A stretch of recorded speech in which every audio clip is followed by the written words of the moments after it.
Hey, what's up everybody? Bdf 44 coming at you with another video. Alright, so I did a little numbers crunching and realized, yo, I ain't gonna have the kind of money I need to do what I need to do. So I'm taking these shoes back.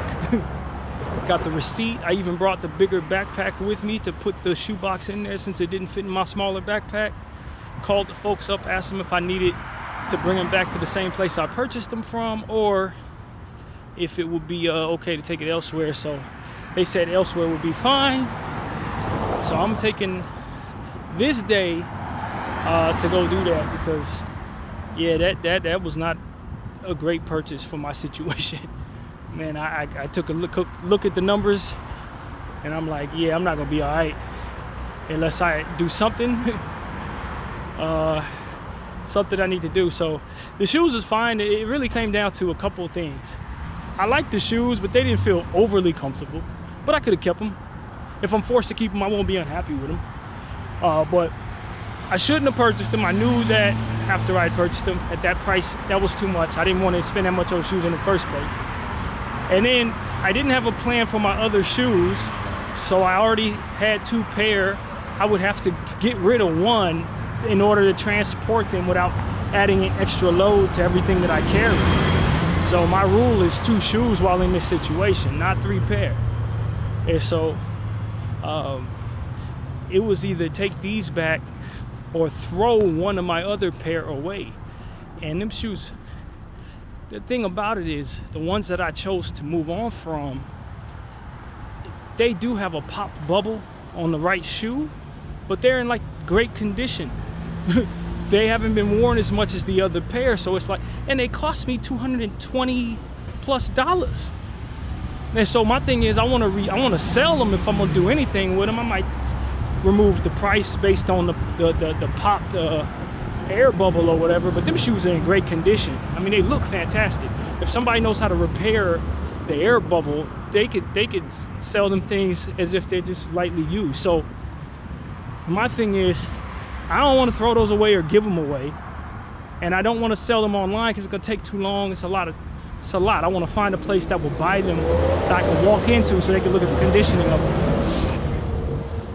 So I ain't look for all of that. I'm like, you know what? Let me just say to myself, I like those Jordans. They was cool, but I didn't love them. I didn't love them. They weren't like my favorite kind of Jordans or nothing like that. They're a decent looking shoe. They look good with certain pants, not so good with other pants, that kind of thing.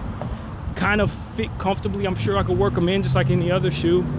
But they were a little snug at this point. Okay, fine. All of that is not a deal breaker. But when you look at where my finances are for this upcoming week, for the next 7 days, I would have to go without certain things that I need in my diet, maybe even some hygiene things.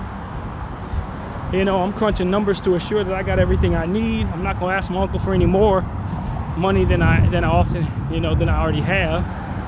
And so I just ain't been the most responsible with the money this time. But if I take them shoes back, I'll be fine. So it's like, yeah, all that comes together to just make it so that I'm gonna have to return the shoes. You know what I mean? That's just really what it comes down to. So I got the receipt, I got the box they were in, I got the shoes in there, pulled my insoles out of them that I placed in the shoe, and they're in very good condition. Even though I have used them, they don't look like it. So I'm taking them things back, man. I'm taking them back, and I'm not thinking too much about it. It did what it was supposed to do. Yeah, be around for me during my uncle's time here. Take them to church. Went on my little Hollywood outing. Maybe had them another day too, and that was it. So they are lightly used, but like I said, they don't look like it. They don't smell like it. So I'm taking them back. They gave me on the receipt. It said I literally have 30 days to take them back, which happened to be my birthday, August 18th. So what is today? July 30th? Plenty of time. So yeah, that's what's up with that. I'm still sick, man. Still dealing with this cold. I think today will be a good day to get a good sweat in. Try to sweat some of this out because that thing has been lingering all week long, man. And it's not an overbearing cold. It's nowhere near as bad as the one from last March. That kept me down and had me losing all kinds of weight off of it. Nothing like that. It hasn't really stopped me from doing much of anything, but every time I wake up out of my sleep, I'm heavily congested. Nose stopped up, tonsils all swollen. It's been like that every day for like 5 days now. So I'm like, okay, man. I started taking some Robitussin, and that was another thing. I ran out of Robitussin. Can't necessarily afford to purchase any more. It's like, yo, there's a lot of things I need to be buying right now. This ain't the time for me to be hugging quarters. And granted, I did save money in my account. There is money there, but I don't want to tap into that savings. You know, I'm not trying to touch that. And so, especially if I don't have to, if I'm not forced to, which I'm not forced to. So I'm staying disciplined with that one and figuring it out another way. So that's really what it is, man. The only reason why I would even be in a little financial issue bind is because of them damn shoes. But let me take back the damn shoes and get myself out of that space. And I could purchase some shoes at the price tag that I told you guys I wanted to purchase at, which is like $100 instead of almost $200. So yeah, man, that's really what it is. Hopefully they take them back. If not, then we'll just crunch, you know. But and I already made up my mind that I'm happy to keep the shoes, and I probably need to let them go. So if for some reason they don't take them back, I'm not gonna stress it. But there shouldn't be a reason they don't. It's in great condition. I got all the criteria for it. So yeah, man, that's really what it is. There's a warehouse shoe store over there on Sunset, right across the street from the Target I go to every time. So I'm gonna take them back there, and that'll be a good thing because they rarely have size 13, as I was complaining about last time. So I will be bringing them a size 13 of these shoes, and I'm pretty sure somebody's gonna be happy to see they're there if they keep them in store or whatever they do. So yeah, man, that's what's up. That is what's up. And I feel about 80%. I usually feel great when I'm throughout the course of my day. It's when I go to sleep and wake up do I feel the sickness really, and the tonsillitis or whatever the hell this is. I'm a little congested. You can hear it in my voice, but I'm pretty sure by the end of this day, with all the sweating and the walking I plan on doing, I also have to do some grocery shopping, so I'm gonna do my little walk up the hill and all of that. Man, I haven't done that in what? Probably about a week. I don't think I've done it since probably last Thursday or something like that. And today's Wednesday, so it is definitely time to get back out here and get a sweat in and you know, get my money situation in order, and then purchase the things that I need to purchase, and call it a day, man. That's really what the plan is. So yeah, man, everything else is as it should be. I mean, I'm in good spirits. Still doing my exercise routine. I feel great about the new things that I'm incorporating into my routine at this point. Got these things that I used to do called leg lifts, where you lift your legs like this and then you go in and out like that. I incorporated 100 of each into my morning and night routine, starting, what was it? I think it was last night or the night before last. I was doing those for years, man. I just stopped doing them when I came to this side of town, but I had worked those into my regular routine for many years, and it gave me great results. So to strengthen the lower abs, that's something that I learned to do a long time ago. That, you know, my lower abs could use some work right now. So with everything else that I'm doing, figure why not just start the process of incorporating those in. And so that's what I've been doing. I don't think I'm doing enough because I feel zero soreness, but I'm sure as I keep them up, I'll get what I need out of them. So yeah, that should be fun, trying to work that into the equation along with everything else I'm doing. And so, you know, still building the body up, still building the mind, and trying to best utilize my time. Of course, this is the end of the contract this upcoming Monday. Another reason why it's not a good time to not have cash in me. Getting ready for that. I've enjoyed this room. Finally had a really good shower with this room after 2 cycles of not. And so this has been a good room for me, man. Really good room, and hopefully the Lord will see me worthy of another good cycle the next go round next Tuesday. So that's what I'm prayerful for. It's been good, and I'm thankful. So yeah, man, what else going on? Feels good to be out. I didn't really feel all that great, but you know, yesterday was about laundry, took care of that, and slept. And the day before that, I think I did go out, didn't I? I think I wasn't feeling all that great, but I think I did a local Target run or something like that. So I haven't been doing my regular go to Hollywood routine, but I have been trying to get some sunlight as much as I can. It's not like I've just been laying in bed sick or nothing like that. I've been doing all the regular stuff, but I can't say the energy has really been there. Not like I'm used to it being, but you know, recovering from a bad week of eating and getting up early and going to sleep late and lacking in rest, it just really ate in my body, as you guys know. And I think I'm on the mend now, back to doing things my way as it pertains to eating properly for myself, and you know, the exercise is helping. So for the most part, I feel fine. I think I'll feel, like I said earlier, much better once this walk is complete. I'm pretty sure I'll be 100% when I get the sunlight that's coming with this day. So yeah, man, that's what's up with me. But what else is going on? Dream last night. It was an interesting dream I had. I dreamed I was in New York with some people, man. I'm not really sure who all was there, but essentially I felt like I was driving an Uber or riding an Uber with somebody, and we ended up picking up somebody very famous, a very famous person by the name of LeBron James. He was in that dream, and essentially what he told me in the dream is that we had a really good 7 years, man. Good 7 years.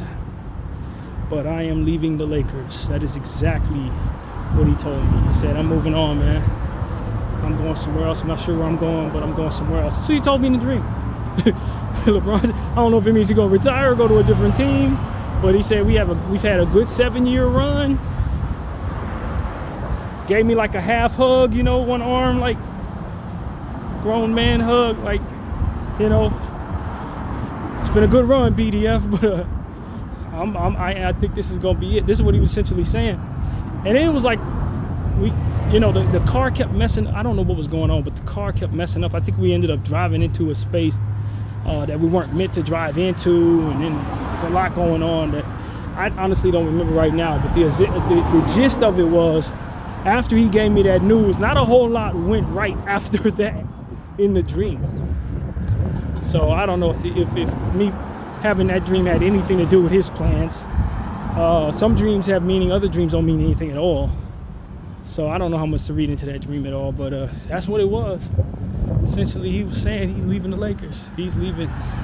He's ready to go. He's done this Laker thing for 7 years. And that Lakers going in a different direction, and he wants to. He gonna go in his own. I think that's what it is. He gonna go in his own direction. So I don't know. I wouldn't say that dream was a prophecy. I don't have any idea if LeBron James wants to stay with the Lakers past this season or not, or if he plans on moving on before the season even ends. And I don't have any take on that. It was just a dream I had, man. Just a dream I had. But yeah, man. As far as everything else that's going on, I have been paying a lot of attention to stuff that I'm seeing as I talk about every day. What's going on in Gaza, everything going on with Israel, and how they're operating, and just the stuff that's going around on Instagram as usual. Not much carnage right now. Luckily enough, I ain't seen too many dead babies. It's been more conversations, panels, people sitting down talking, and people providing history, following people like that as of over the last 24 hours or so. And as I was telling you guys about Kate the Great, following more of her content. It's a dude named Bdf something, Bdf numbers, some type of numbers, and he talks about a lot of different things having to do with astrology, and I was following him a little bit this morning. Very interesting stuff he was saying. So yeah, man, that's kind of what it is. Just trying to learn.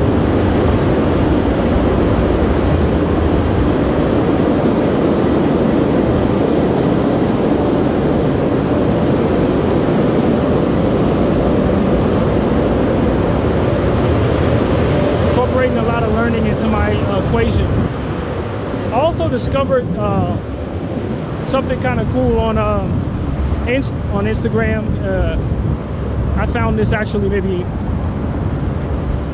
say about a month ago. Went through a bunch of their stuff. Azerbaijan technology. Essentially like it's an AI user program where they take little something from everywhere around the world they can and like incorporate celebrity images into it as well, and they just give you a little bit of culture from really everywhere, and they find out all types of inside information about local stuff in various different regions all over the world, and they just give you like a minute and a half bit of fiction with all these different reusable characters and various different things, and they just find so much randomness that kind of throws you into different cultures all over the world by way of their AI programming and fiction. I just find it to be extremely entertaining. So shout out to them, man. Azerbaijan technology. They have taken me all over the world, man. All over the world, and it's so much fun watching them. So yeah, shout out to them. I feel like they've taken me places I know I will never go in real life, and giving me inside information on various different things, and they touch on political stuff too, and corruption and pop culture. And I mean, it's little that they don't touch on all over the world. So it's the coolest thing in the world for people who haven't traveled to just look and see what he has on there. It's mind-blowing how creative they are and how random they are. And in terms of being able to incorporate so much realness and characters that they make up and different things that they keep revisiting. It's just like a whole universe. It's absolute genius, nothing short of genius, really, if I'm being honest with you. So yeah, Azerbaijan technology. I'm not sure if I'm saying it correctly, but it is one of the coolest things I think I've seen on the internet, period. So yeah, I've been following that, and you know, the Luka Doncic losing weight thing has been really cool. Yeah, there was something interesting that we should probably discuss. So this Freedom Flotilla that I've been telling y'all about, the latest one, I'm sure a lot of people who follow me in real time have heard this at this point, but there's a new ship that we were discussing over the last week or so that has been intentional on trying to get aid to Gaza, and if nothing else, raise awareness to the idea that Israel is in fact the only people stopping aid from coming into Gaza is the Israelis. Essentially what it was supposed to try to prove, by way of them trying to go and ultimately expecting to be intercepted by Israelis, which has happened. But I think that the bit of news that we haven't had a chance to discuss is that there's an African-American dude on that boat who they singled out to treat horribly when they intercepted him. They beat this brother, and they beat him bad, man. And then everybody else on the ship is not black, and they didn't get treated like that. But they beat the hell out of him, and we don't know where. I don't know if the update is positive on his whereabouts. Obviously, they've kidnapped him. They've kidnapped all those people on that ship. I believe they said that they were able to speak to his lawyer, or his lawyer was able to speak to him, but what it really came down to was they were surrounding him with all different types of soldiers as he was talking to his representation. It was a whole demonstration, man. And what I took from it was they just want people like myself to stay out of that. That's how I took it. They want black people to stay out of this Israeli business, whatever what they're doing. They don't want us to be incorporating into it at all. They want to make an example out of that man to keep all of us from involving ourselves.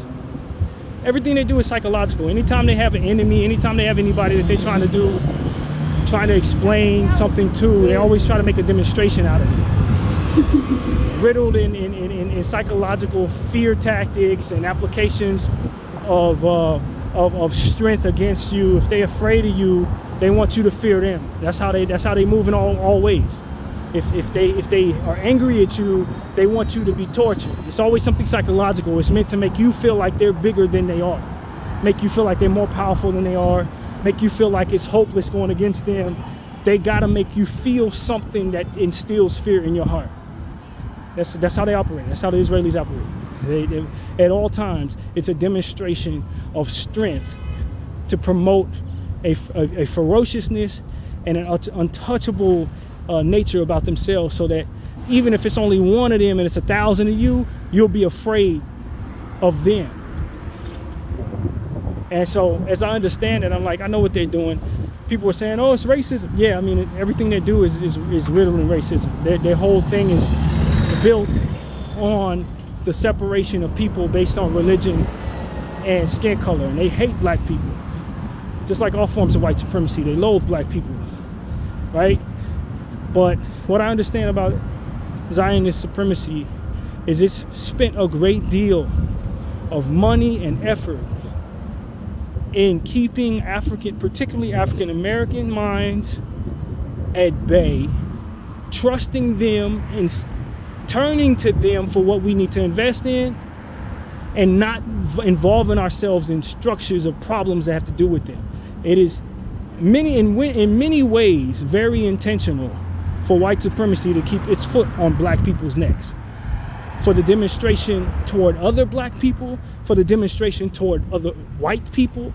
They want to always, white supremacy in all forms and facets since the beginning of this process has always been intentional on making sure that those with melanin are underneath their feet, especially ones who are African American, or any of the African peoples from Western places. You, for certain, need to be understood by all onlookers as beneath that of white supremacy. Now, this is what I've understood my whole life, and this is what we should have already understood no matter what the white supremacist faction is, whether it be Zionist supremacy, MAGA whites, any type of white supremacy, apartheid, South Africa. It's always the same thing. If they got melanin, the world must understand that they're beneath us. That's what white supremacy is about. That's what it stands on the most, is that it is not, over domination over that for which has melanin in its skin. Now, brown people of many kinds, Asian people of many kinds, they too want to, have control over you and dominate you, but it's not this.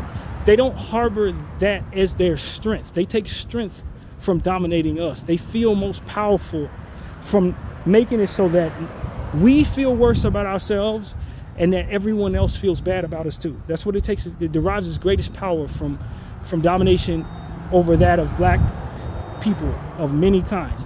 And so when you understand that, you're not surprised to see this demonstration, because everybody else on that ship was not African, not black, none of that. But this black person from America, of whom they've had a great deal of emphasis put on the shackles of his mind, they have tried to dominate us mentally for a long time, keep us from uprising, keep us from coming together, keep us from being any type of threat to their domination, both financially or any otherwise. They want to keep us at bay. We're the ones that have to stay underneath them. And so when one of us shows that we've woken up to what it is that they're doing, it could potentially spread the word on waking the rest of us up. That's the person they need to make an example out of, to say, we need to make sure he and his people understand that they will be treated worse for involving themselves in this. They will be treated significantly worse. We need them to stay in their place. This is not their fight. As long as they continue to do what it is we say, they can live a comfortable life. But if they don't, if they want to buck us, We're going to do horrible things to them just like we did to the ancestors. This is what they've been, this is this demonstration. So for those who are saying, oh man, this is just simple racism. No, not simple. This is a very deliberate message sent. This is a message sent. And I understand, I speak that language. I understand, I've been studying them with my brain, how I operate. I've been studying their demonstrations against that for which they hate and fear throughout the course of this entire process. And what they're showing us is that they see us as especially important to have fear them and to stay out of their business, which lets me know also how much of a threat we are. You know, a lot of times, and I say this spiritually speaking, a lot of times the devil gonna show you, he gonna show you how to defeat him by way of how he looks to his intentions toward defeating those he wants to defeat. He will show you exactly how to defeat him. He's consumed with fear, so anything that has to do with action is going to derive from a space of which fear is first found. He's telling you exactly what bothers him. Words bother him, which is why he's always trying to play word games with you. He's terrified of you raping him, excuse the word, but they always want to apply rape to everybody. It's because they most fear it. They are terrified of being eradicated, starting with their children up. And as they apply their intentions toward their enemies, what do they want to do? Genocide. They want to kill kids. Like, they show you exactly what they fear. They show you exactly what their Achilles heel is as they attack people they hate. And so as I look around, I say, okay, well, demonstrations that present fear to their enemy is also too what their Achilles heel is. Demonstrations of what they're terrified of is what will keep them in a space from which of weakness is seen in their eyes. It's the things that we refuse to do that ultimately be most effective against these guys. Things that they have no problem doing to you, exposing exactly what it is they're afraid you would do to them. They want to control the narrative. They need to be seen as victims, not be held accountable. They need to control everything, finances, everything, steal or kill. They need everything. In order to feel like they are able to stand in their own spaces, they got to control everything. So it's a lot of different things that they've exposed to us while they've been demonstrative in their actions toward others. And this is yet another one of those things. They are afraid of the brothers. They're afraid of us. And as I told people many times, in many different ways, maybe not as much on this camera, but I'm going to say it right here. They know that the collective black consciousness is a threat to its overall peace and supremacy. They have to go to war in ways that they are not prepared for if they try to go up against the African people and African American people. They know that. They got to have us psychologically bound because we're too useful of tools to just eradicate. We're too useful. You see what I'm saying? Though the building of everything that they've ever wanted, they've needed us to build it up. They needed us. That's why they haven't, quote unquote, genocided us, because we're too damn useful. Or at least we have been up to this point. Now, where we're headed going forward with technology and AI and all different stuff, who knows how much they'll need anything in regards to human beings. But going back into the history books, why didn't they just eradicate that from which they feared? Because it was too damn valuable. You got human beings that can stand in the sun for years picking cotton. You couldn't do it. You could not. You physically couldn't do it. You can't even inhabit the land you think you're supposed to have. You physically can't be there. You literally get skin cancer from being there. Now you're trying to tell me that melanin isn't valuable to you? Of course it is. When you see people like Shaquille O'Neal and Adrian Peterson and Mike Tyson and LeBron James, you understand what we are. We may not know who we are because you've suppressed it, but you understand what we are. I tell you, they fear us. They fear us deeply. And I'm not saying every black person is some special type of person, but in the presence of having to face the collective black unit, they're going to run into stuff they can't deal with. And they know it. With respect to all the other people in the world. With respect. Because we all strong in our own way. But when they have to face the randomness of blackness, they're going to run into a Shaq, they're going to run into a LeBron, they're going to run into a mind that is great and different, like all these different types of great black people that have come about that bring something specific and genius to a situation. They don't want to deal with collective black consciousness. They want to be able to utilize it and keep their foot on its neck because we're the great trophy of the world, which is why they put so much of an emphasis on making demonstrations out of us for the duration of their time in existence, because they know. It's not because they don't, it's because they do. And these are the same words that I would say to you if I were not African American people. This is not independent to me just happen to be black. No, this is obvious. This is absolutely obvious. They do not want to face us in combat, yo. They do not. They can say whatever they want. And a lot of them are very strong and would defeat a lot of us. But if they run into the right ones, they know they're going to lose a lot of people. They know they're going to lose a war. And if we come together, we draw other people toward us. We have a certain level of charisma and influence that's going to make it so that people run through a wall for us. They know that. They see how their own children react to us when we're charismatic and great at something. They know. They know.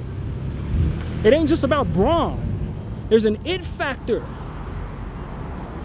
that comes with the collective black consciousness and a connection to a living God that they know is there. That a lot of us have been suppressed underneath these cultures that we've been, these short-sighted, absent-minded, shallow cultures that ultimately are in place to shackle our mind. Those things are in place so that we never elevate to understand the greatness of ourselves as a collective. Separation tactics meant for a purpose, to keep domination over us. If we come together, not only do you have to deal with the collective black consciousness, but you have to deal with those who are influenced and drawn to it. It's like a fly trap. Flies get drawn to the light. Same thing. Same thing. Same thing. And so that's what it is that they don't want to fight with. They don't want any parts of that. They want no parts of that in this situation. They want us exactly where they can keep us, because as a tool, we can strengthen white supremacy in ways that white people are not able to. As a tool, for those same reasons. But as a foe, we are one of the greatest and most effective deterrents to their supremacy. And there's a million different reasons, most of which we are not aware of, that they are, or why they try to keep their foot on our neck. And why they put so much psychological energy and applications of psychological trauma and all these different things they try to place on our heads, guilt tripping us and all different types of stuff, so that they can keep us exactly where they need us. I don't have an analogy for this, but I know there's something of the sort, to where it's so very wonderful to have it, but it's also very dangerous. Fire. Fire. It's a great example. If you can harness fire and keep it safe, it can warm your food, keep you warm, light up life, all of that. You can do a lot of good things. Electricity, same thing. But if not harnessed properly, it can be massively destructive. That's what the African collective black thought actually is. That's what it is to white supremacy. And so long as they harness it properly, it is more than useful to them. More than useful. But if they're not careful with it, it can destroy them. That's what we are to them.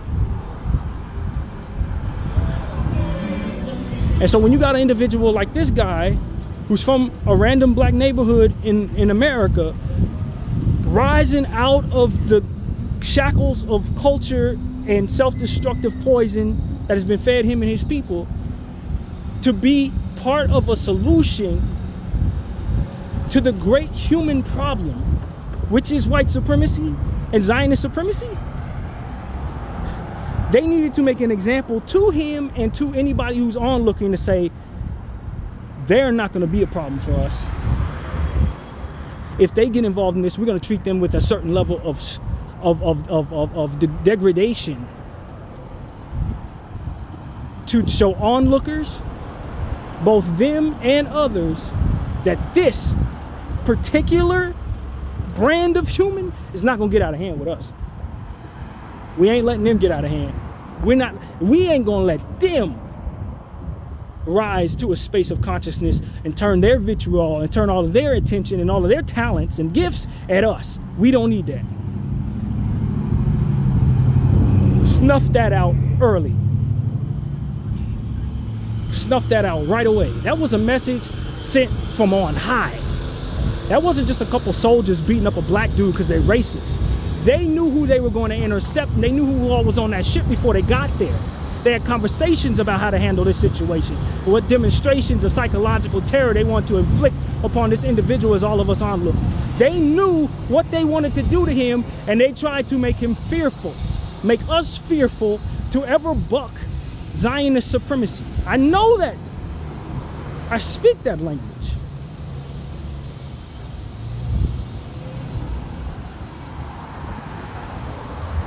They want to deter people like myself. That's who they were speaking to when they were beating him up. People like me. And there are several of us. And we trying to wake up everybody else, not just our own people, but anybody listening.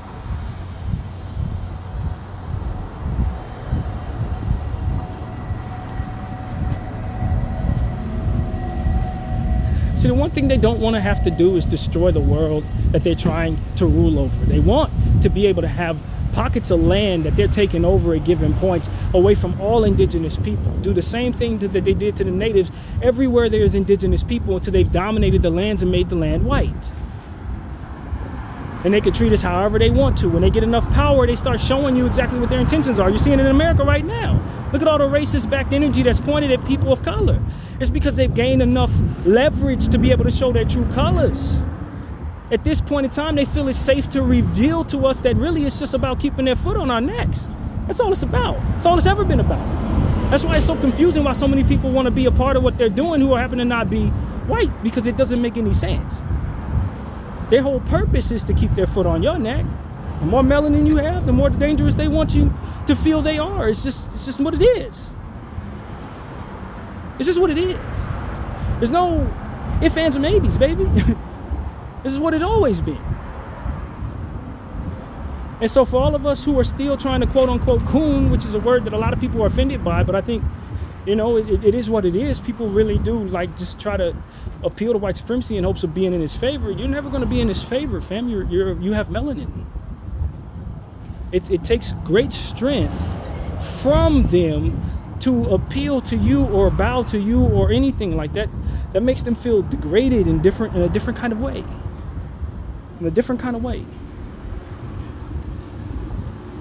And the more I learn about these people, the more I realize they're the same as the others. There's no difference. It's like I've been telling y'all. No difference. It's the same thing. Same exact thing. Colonial project here, steal from the natives there, use religion to do it, copy and paste somewhere else till we've taken over the world. That's all it's about. That's all I've ever been about. The more I learn, the less I'm fined that I didn't already know. That's what I'm here to tell y'all. The more is revealed to me about these individuals, the more I realize that my initial hypothesis was spot the hell on. Spot on. I ain't learned nothing, just the details of how they did what I thought they was doing. It's just the same old white supremacy, bro. When you dig to the bottom into the real crux of what it is that's going on there, and how they came about, and how they were able to find themselves behind the Jewish people and all this, you're just gonna find the same old stuff, bro. It's the same stuff. It's the same old white supremacy. Nothing different. Nothing. They're just doing the same thing. The devil is not a creative. I keep telling y'all. He's just gonna keep doing the same stuff over and over again, that it worked the first time. And so what I'm telling y'all is this. When you get to the crux of what it is that they're doing, And people were wondering why these people continue to lie. Because everything they've done since the beginning of time has been based on falsehoods, friends. All of it. The more you dig, the more you find there's something foggy right there in the history books that you could see that they was hiding, that they were lying about, saying they were somebody they were not, presenting themselves to be something they were not, telling everybody and guilt tripping everybody into believing they were something they were not. This is something that they've done that if you dig into the history books, you're going to find. And they've done it many times. It's always some great lie, followed by an intention to gaslight anybody who would otherwise be intelligent enough to see through it. This is what they do. This is what they've been doing. They find people who have melanin or of any kind, and suddenly you're the butt of the joke. You who they have to dominate. When they're trying to impress one another, they stump it on you. This is what I've learned. They will hover around the idea of hating you to make them get along with one another. This is the same copy and paste no matter where they're at. This is what they do. This is what they've been doing all throughout history. Suppress, control, steal, penny pinch, save, reinvest, steal, copy and paste. I mean, this is what they've been doing all the time, yo. When you find out how they built what they built, what you find out is they've just been stealing from you. That's all it is. That's all it is, bro.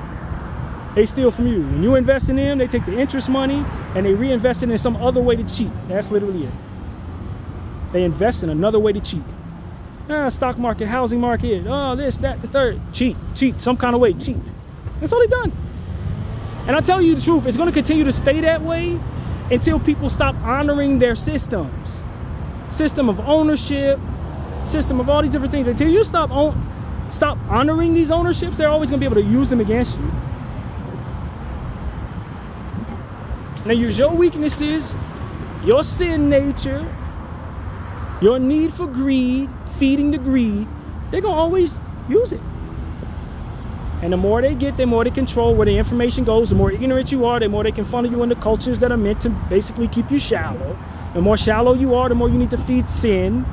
The more sinful you are, the more divided you are. The more divided you are, the easier you are to conquer. This is very, very simple copy and paste psychology of white supremacy. This is the same old stuff, y'all. Ain't nothing new. Nothing new. Just this time they used a different religion we found, attacking us at a different angle, in a different way. This is what I tell you about religion. This is what I tell you about religion. Everybody's religion, at the end of the day, is dealing with the same devil, man. And it's divide and conquer. You still, at the end of the day, from what I'm finding, most of the people of these religions that are most common, they actually do follow the same God, man. It's the God of Abraham 9 out of 10 times. Or derives from some components of that religion. But they want you to think that you're opposite of one another in these major religions so that you stay what?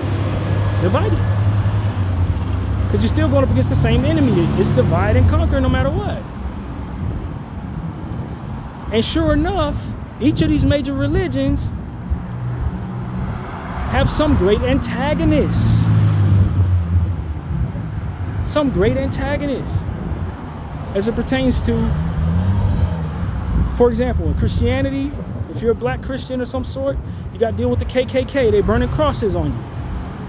You know what I'm saying? As it pertains to Muslim religion, now you got to deal with the Jews that want to kill you and destroy you and genocide you. Like it's always some great antagonist for those who engage in these religions with melanin in their skin. You're dealing with either an antagonist of some sort, some leg of white supremacy that speaks to itself being greater than you,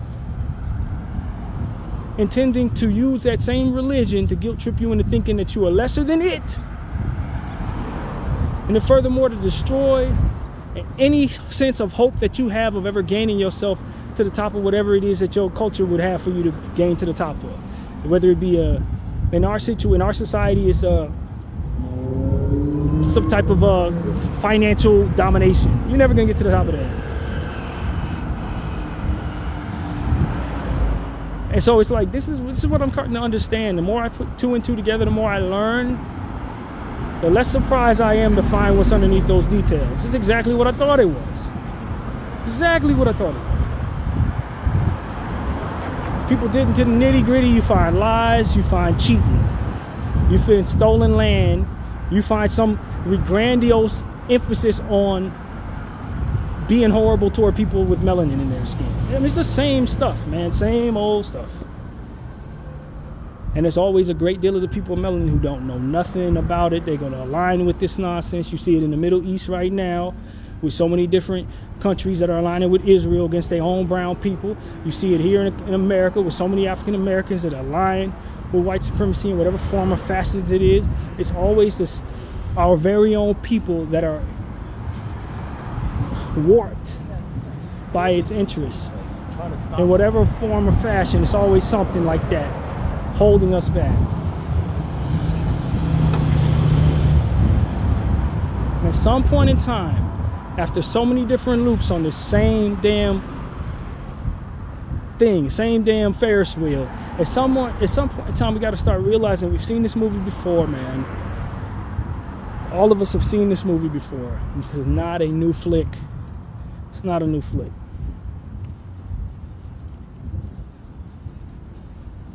And the best way we can move is away from reacting to the psychological demonstrations that are meant to separate us and make us fearful of them, and see that they are showing us the blueprint on how to overcome them with every demonstration they use. That's the best thing the people of color in this world can figure out, is that as long as you keep reacting to the things that they do psychologically that's supposed to make you react to them, you're always playing to their hands, staying divided, staying at odds with each other, staying wanting some shit that ultimately they can benefit from, craving something that ultimately makes them wealthy, wanting so bad to incorporate yourself into their cultures. All these different energies, man, that don't mean nothing for our betterment at all. The more we learn, the more we see these applications, the more we understand what we went wrong. It's the same way we always go wrong with this crap.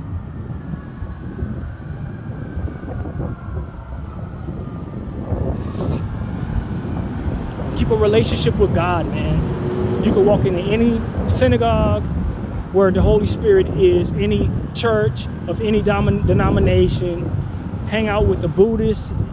If you keep a relationship with the living God, he will make you appropriate in all of those spaces, and you'll be able to feel and gain his energy from all of them. If he ain't there, he ain't there. It could be the same religion as you. If he ain't there, he ain't there. That's what I've come to understand. There's good and bad in all factions and clusters of human beings. So in your church, you may have some good people. In your church, you may have some bad people. In their church, they have some good people. In their church, they have some bad people. Now, the ideology that they may follow may force them in one direction or another, which can be really tricky when they actually have a good ideology that's meant to love people, but you're going to find some bad people in there. And you're going to find some people who don't align with that within there too. Some of them more bold than others. Some of them need a little more of a nudge than others. But at the end of the day, you're going to find good people everywhere you go, especially if you keep a good soul. Keep that relationship with God. He'll lead you toward where your allies are found.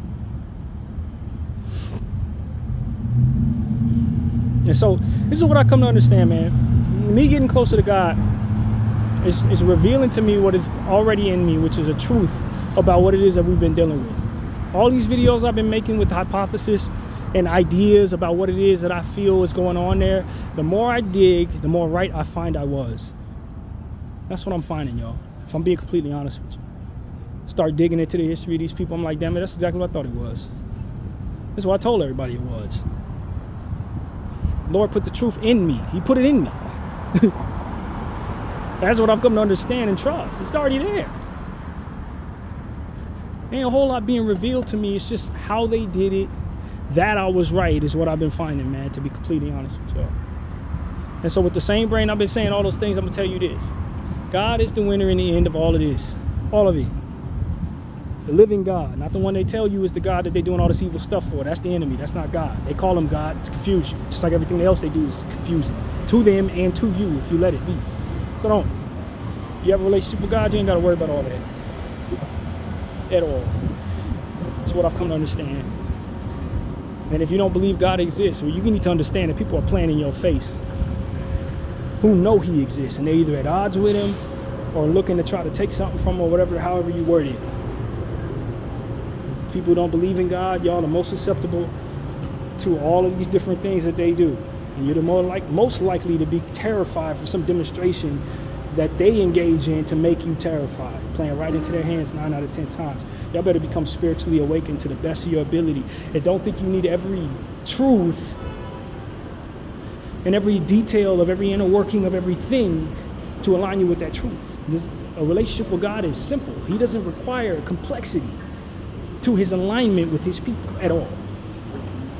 Because the more I learn, the more details I find, the true truth still remains at the shortest distance between 2 points is still a straight line. As it pertains to the math of God, it's the same thing. You can find out this, that, the third, fourth, fifth, and the sixth, but at the end of the day, you reaching out, him reaching back, will align you with the truth every single time, man. You don't need to know every damn thing. You really don't. I promise you don't. The more you learn, the more you realize you didn't need to know too much of that type of stuff. Not as it pertains to connecting with a living God. You didn't need all that. So that's pretty much what I gotta say, man. I'm gonna get on the train, do what I gotta do.